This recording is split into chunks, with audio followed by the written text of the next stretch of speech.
What's up everyone, OJ here. Welcome back to another video. Today we've got some interesting information and also my thoughts on a variety of big RPGs for the Nintendo Switch. We're talking about Dragon Quest, we're talking about Fire Emblem, we have the HD-2D Remake, the big Dragon Quest game, and of course the next big Fire Emblem game, not Fire Emblem Warriors 3 Hopes. So it's going to be pretty good here. But before we get into any of that, please make sure you hit that like button, subscribe if you're someone new, and click that notification bell to get my videos first. Let's go ahead and start off first with Fire Emblem, the next big one on the Nintendo Switch, and what we do know about it and what I expect for this title. So what we do know is that Intelligent Systems has been hard at work apparently on this game since the end of Fire Emblem 3 Houses, and since they don't have a Paper Mario, or they're not distracted maybe with some other things that they've been doing, they've been really working on refining this game for the Nintendo Switch. The graphics in this game have been one of the things that they want to improve greatly,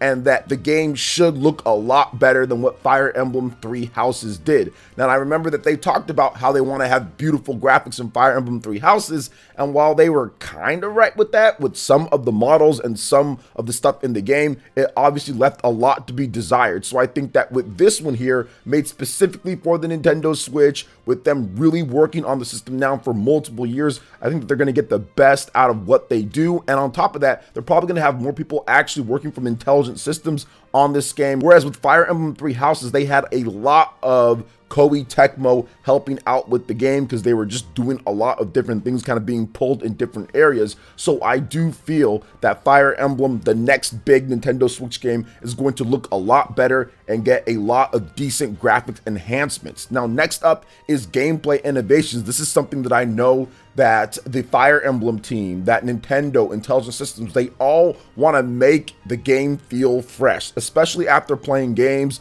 like, for example, Triangle Strategy that came out. I think that they all know that they kind of have to do a few different things when it comes to quality of life and overall improvements with the Fire Emblem feel. Now, don't get me wrong, Fire Emblem 3 Houses was obviously impressive, and it did some great things. It had great reviews. Heck, it even won the User's Choice Game Awards, Game of the Year, if that means anything. So people really did love that game when it comes down to it, and it's the best-selling Fire Emblem game of all time, so that you know that they have the pressure there to say, okay, well, this is the best-selling one of all time. What can we do to top this? We have 100 million plus install base. We definitely need to refine the gameplay here and there. And I think that obviously adding in great quality of life features, in addition to making sure that you have certain stuff available. I think that stuff like the encampment for Triangle Strategy has been absolutely incredible. And if they have something that's similar or their own take on that for people to be able to play and have fun and do different things within the gameplay, that would be a really good boost to the Fire Emblem franchise. So I'm hoping that they do something like that, or maybe even go back and explore some of the other things that they've done in previous games, like for example Fire Emblem Awakening, how you had like the little map on there, you can kind of go around and do different things. So maybe they use what they have or what they've already known, the accumulation of different types of maps and dungeons, maybe in Shadows of Valentia, how they did that with the remake, and kind of put it together to create a unique and different gameplay experience that innovates within the own genre, of course, and of course within their own franchise as well. Now, another thing that I do know, because a little birdie told me, is that they want to kind of one up the cutscenes and the cinematic angles that they already had in Fire Emblem 3 Houses. Fire Emblem 3 Houses has fantastic anime, really nice and sleek, some cutscenes in there. There wasn't a ton of that, but whenever they did have it, it looked absolutely fantastic, and they want to make sure that they re-innovate with that and make sure that the cinematics and everything just look absolutely incredible for this next one. And it helps out with the story flow and more potential impactful choices. I think that Fire Emblem 3 Houses, there are some pretty impactful choices in terms of what you have to pick depending on what route that you want to go and all of that. But I think that even having a bit more with the branching dialogue that actually makes more of a, I would say, impact with what happens in the game, not if somebody likes you a bit more or not, is something that they're going to probably look into for this next Fire Emblem game. Now, when we're talking about when the reveal should be for this, because this is unannounced at this point, a lot of this is going off, of course, rumors that are out there. I do think that the reveal will maybe be this year, and then it will launch next year. So what it could be like that one more thing game that Nintendo usually does, and usually that game is coming out somewhere between like 6 months to like 9 months or so. And they've done this before with games like Xenoblade Chronicles Definitive Edition and even Xenoblade Chronicles 3. So Nintendo's used to doing this for RPG. So I think that could happen at like the usually September fall direct. We get that one more thing, and it ends up being a brand new Fire Emblem game coming out in the first half of 2023. So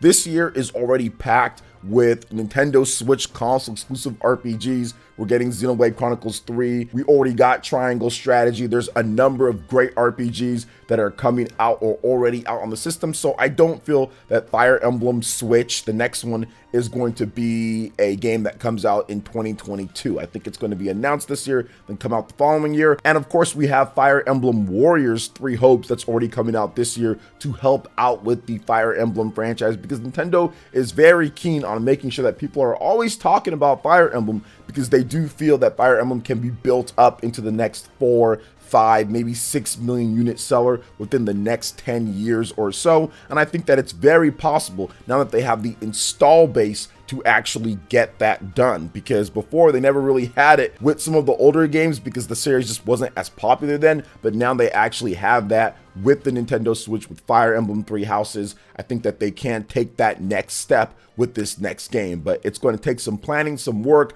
good marketing, and of course a very good game as well. But I think that they're working towards that with intelligent systems. So I think that it's going to come out next year, but we'll see what actually ends up happening. Now, moving on to the next bit here, I wanted to talk about Dragon Quest 12 and also Dragon Quest 3 HD-2D Remake. So let's go ahead and first start off with Dragon Quest 12, what we know about this game, and also some of your thoughts, things that I've picked up here and there, just looking at the comment sections and various videos and everything like that. So Dragon Quest 12, will there be a Nintendo Switch version of the game? I think that it's very possible. The game will be using Unreal Engine that does run on the Nintendo Switch. And if you remember, yes, Dragon Quest 11 was delayed on the Switch, but that's because they were still updating what was going on with Unreal Engine 4. The Switch was still a new system. The launch year of Dragon Quest 11 was 2017. That was the year of the Switch. So they were still updating things, so they had to wait, and they actually recreated the game. It was not a straight 3DS port. It was not a straight PS4 port. They actually recreated the game within Unreal Engine for the Nintendo Switch. They made a specialized version for it, which you can tell because if you look at the Dragon Quest 11S, the versions of that were on the PS4 or Xbox One, those versions, that's actually the Switch version where the game looks a bit worse than the base Dragon Quest version on the PS4. So they actually recreated that game for the Switch itself. So they could do the same thing, because people are talking about graphics, and this is going to be such a big graphics game,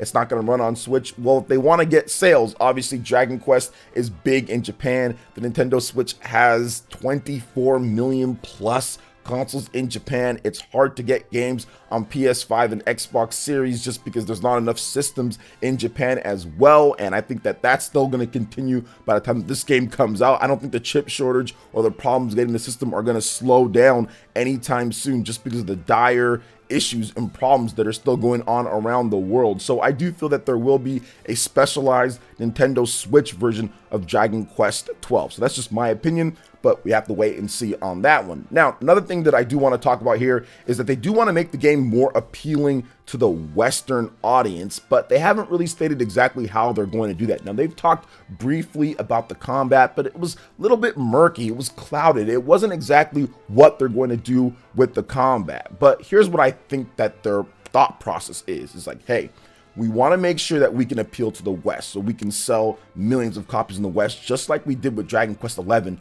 but more at a faster rate, not having to do Game Pass deals, more like, hey, people will buy this for $60 day one instead of waiting like they waited a lot on the PlayStation system, and probably on the Xbox it'd be even worse, right? And on Nintendo Switch, yes, people bought it day one for full price, but that's a whole different beast.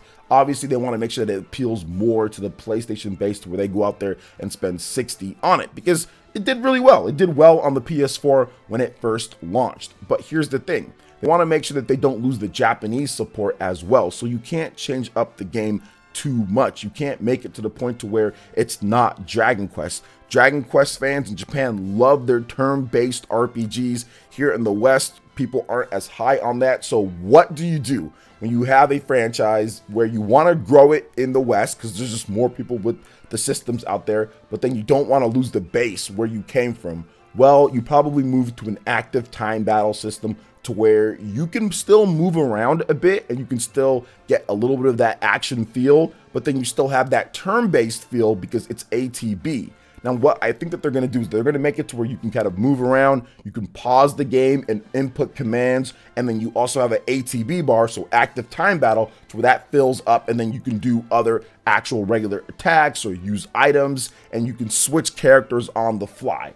That's what I'm guessing that they're going to do for Dragon Quest 12. Now, what they're probably also going to do is make it to where it's not too crazy with the action elements in the game. I don't think they're going to completely shift it to a complete action RPG. Think like Final Fantasy VII Remake, but not as action as that. Make it a few more turn-based active time battle situations that go on, because that game did a pretty good job, but it still obviously was a very different game. So that's what I would expect for Dragon Quest 12. I feel that they're going to utilize that just because they do want to change things up. And they've even talked about how it's a very different type of game. It's taken it in a more mature type of theme with what they're going with. So I think that that's what they're going to do with the gameplay in there. And I think that, of course, the worldwide launch, they want to make sure that it's out all over the world. That's something that Square Enix and a lot of these other Japanese companies have really been focusing on. Atlas is trying as well. They still have some issues here and there, but for the most part, they're trying as well to get everything out across the world and not have the, oh, well, it comes out here at this point, then it's like 6 months later or 2 months later or 3 months later somewhere else. But when exactly is this game coming out? Well, it's probably going to be a 2024 title or later. I don't think it's going to be 2023, so that's next year. I don't think so. I think that we might get our first information maybe later this year. Maybe we get a trailer or a screenshots or something like that, because we haven't even seen the game at all. We've just seen a teaser trailer for it, so just kind of showing us the name and everything like that, and more of like the theme of it. But we still need to see the characters and stuff like that. But I feel that that's still going to be later down the line. So 2024, I wouldn't even be surprised if this is a 2025 game. So by that point, it's probably going to be like Switch 2 territory. You know, I'm thinking that it's probably going to be that, because remember, guys, Dragon Quest 11 was first announced for the Nintendo Switch at the time, which was the Nintendo NX. So they announced it for Nintendo's next system before we even had an official name, a release date, information on the system. You know, Mr. Iwata, RIP, you know, was still alive at the time, and he announced it with Square Enix on that one. So I feel that it's very possible that this next Dragon Quest game does come to the next Nintendo Switch successor, whatever that is. So we'll see on that as well. Now let's go ahead and get into the final discussion here with these RPG games, and that's Dragon Quest 3 HD-2D Remake. I know a lot of you guys have been asking me about this game, where it's at, what's going on with it, what do we know? So I do want to talk about that as well. So this is one of the most exciting HD-2D remakes, because Dragon Quest 3 is considered to be one of the best old school RPGs of all time. When you go back and you look at like the Super Nintendo era, PS1 era, NES era, and you start compiling, okay, well, what are the best games out there? Dragon Quest 3 for RPGs is definitely at the top of everybody's list, or at least a lot of RPG lovers' lists out there, because it really is a fantastic game and a great candidate to be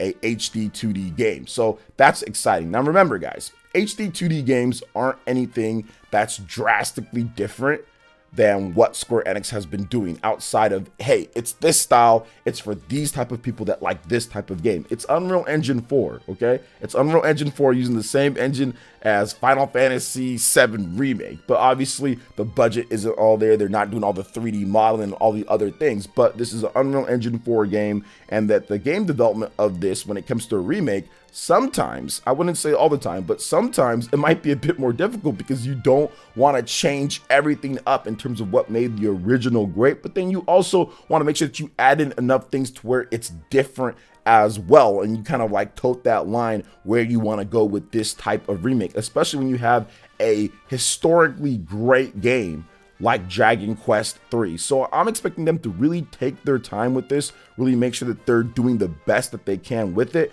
But some of the changes that I do like is the fact that it's no longer a first-person view when you are battling. They have more of like that shifted, tilted, Golden Sun type of view. And to me, that is such a great addition, because when I'm fighting, I don't want to see first person. This is not GoldenEye or something like that, you know? I want to see my character. I want to see their outfits. I want to see that when I fight in an RPG. I don't want a first person one. So I'm really glad that they decided to take that out, or at least shift the camera dynamically with that. So that's also really good. Now, a lot of you guys are asking about when we can expect this game to be coming out. So I feel that Dragon Quest 3 HD-2D Remake will be a next year game. I don't think that they've actually confirmed it for this year. I know that there were some people that were saying that, which was false when it comes down to it. I think that we're going to get a lot of information this year. But remember, I think this is supposed to be a release where it comes out